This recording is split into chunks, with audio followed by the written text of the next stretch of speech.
Why, hello there. Welcome to All Day the Geek Way. I'm Jet. I hope you're enjoying your day the Geek Way. As you should, every day. Yeah. And I'm here to talk about Boku no Hero Academia, Chapter 333. Ghost! A brief review as I'm looking at the unofficial translation, but I do recommend waiting till Sunday and reading the official translation from Viz Media. But until then, this is what we got. Now, on to the review. And I gotta say, with this chapter, me personally, I thought this chapter was so incredibly, it was incredibly disappointing. I thought this chapter was incredibly disappointing. As you might be able to tell from the title of this video, it's not Horikoshi's best work. I don't know if I can blame this on the unofficial translation or how Horikoshi storyboarded this. Honestly, I'm leaning toward the storyboarding part of this because a lot of this chapter it frankly made no sense. But again, I have to wait for the Viz Media translation. Hopefully it'll make a little bit more sense. There might be some mistranslations, but I don't know. But what I do know, having just read the chapter like 5 times, I didn't like it.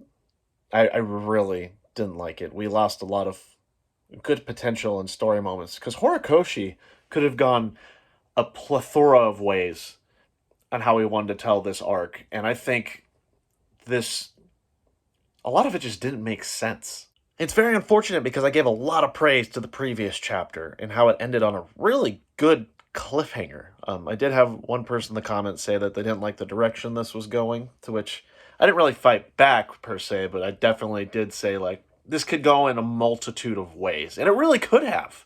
And it just didn't play out in this chapter. It's very unfortunate because the cliffhanger from the last chapter is all for Tomura.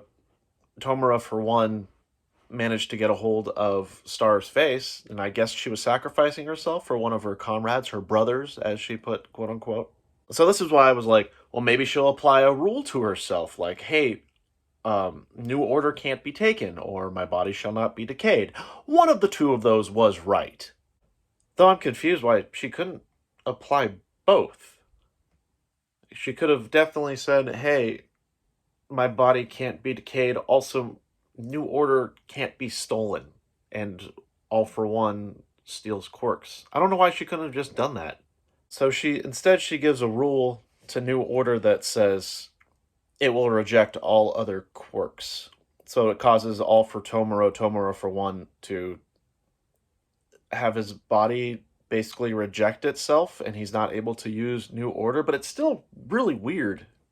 Like, can't all for one eventually take control of it at one of these points? I mean, he has the quirk. Why not just say, hey, New Order won't reject other quirks?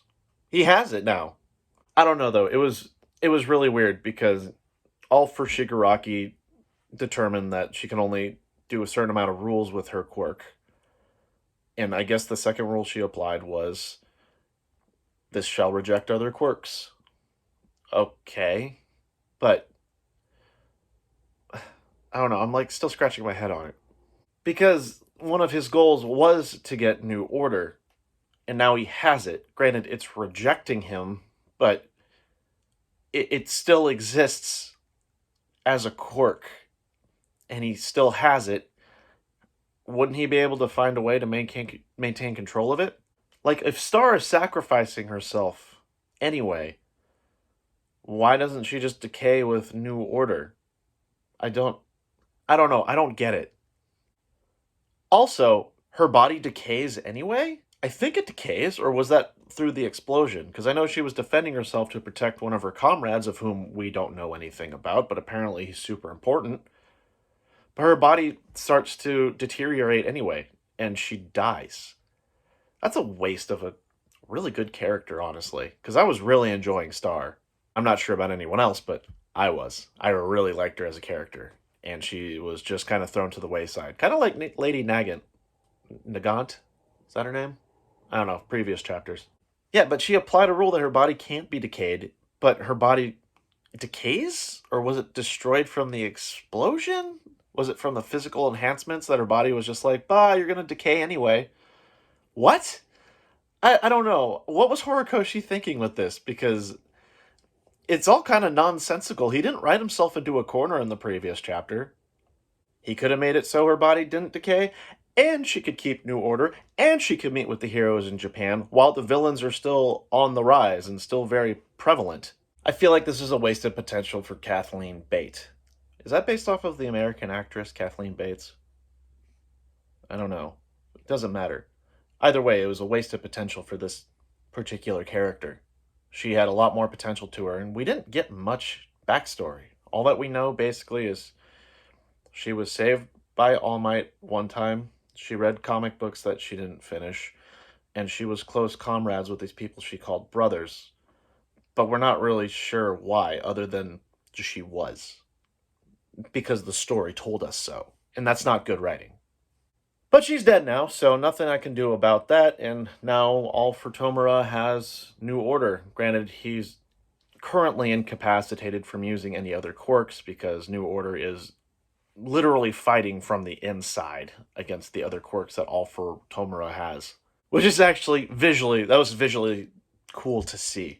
Because we get like an up-close shot of New Order. We can assume it's the body of Kathleen, although it kind of looks like All Might, but one of the presentations, it kind of looks like the Endeavor face, like with the flame going up. I don't know. It looked really cool to me. This is just speculation, but All for One says, like, oh, All Might's ghost. And I'm like, what are you talking about? And that's a big problem with this chapter, is it seems to be a little bit more expository with backstory than it is through characterization, because he says at the beginning, oh, new order and all for one for all, we're working together. That's why I had people in other countries cause havoc, so new order didn't come into Japan. Since when did people with these quirks work together? We know that All Might saved Kathy Bate when she was a little girl, but that doesn't show that they worked together with their quirks. When did this happen? Was it All Might? But in the chapter, it shows Izuku, because he's the current holder of One for All, with Kathy Bate, and apparently they worked together, but they've never worked together within the story. This one I'm taking a little bit too literally, but I'm like, when did this happen? This is exposition. I want to see it. Like, I want to be able to imagine it. Just don't tell me it's happening just to cut off the arc. But I guess I'll sum this up real fast. Overall, I was disappointed with the chapter. Horikoshi's story-making decisions, some of them just didn't make sense. Why not have Kathy both make it so she can't decay, and also All for One won't be able to steal New Order? Or just New Order can't be stolen. The backstory was very expository. It wasn't very character-based, and there wasn't a lot of visual imagery. It was cool seeing the rule applied that New Order will revolt against all the other quirks that All for One carries. That was cool to see. All Might's ghost? What? And I think my biggest thing, and this is very personal because I really like Stars and Stripes, this is a waste of character potential. I'll go a little bit further, not just a waste of character potential, but good character development, good backstory, and good character interactions with other characters. Character. In all seriousness, though, this was a waste of a lot of potential. I would have wanted to see Kathy interact with these other heroes. Even if she had New Order stolen from her, be able to interact with All Might after years of not seeing him. Maybe interact with Endeavor, or Hawks, or Best Jeanist, for God's sake, I guess. Most of all, Midoriya, and have him see the #1 hero of the United States. And we could see them work together and actually get a better look on how the United States handles being a hero compared to Japan, and how they essentially handled going into Japan, breaking international law, or I guess United States law, I don't know exactly what it is, but being able to see what happens from there. But no, we have a dead character with a bunch of other characters we know next to nothing about, other than they were her brother, she was close to them, but we don't actually get to experience that interaction. We're just told that they're close. And we get an incapacitated All for One, All for Shigaraki, attack on Shigaraki, whatever he is. He's incapacitated temporarily, but he has New Order. In trying to not get New Order, she gave him New Order. And all for Shigaraki basically establishes, like, oh, I need to give this to one of the pilots or something like that. Like, kind of get rid of the quirk temporarily, and he could just take it back. Or maybe he could force a random stranger to say, like, hey, I need you to do this for me. I need you to say, New Order won't reject other quirks. And then he could steal it from there. I don't know. I don't know what Horikoshi was thinking with this chapter.